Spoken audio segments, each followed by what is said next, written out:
ingay mo?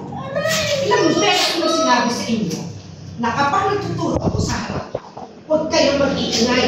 Di ba?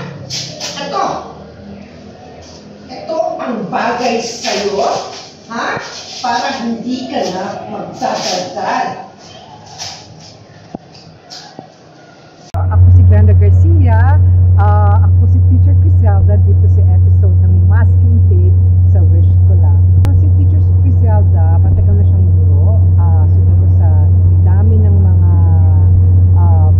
pinagdaanan niya, masunod siyang teacher. Very little yung patience niya sa mga estudyante. Ikaw, Sarah, ha? Ikaw ang pasimuno dito.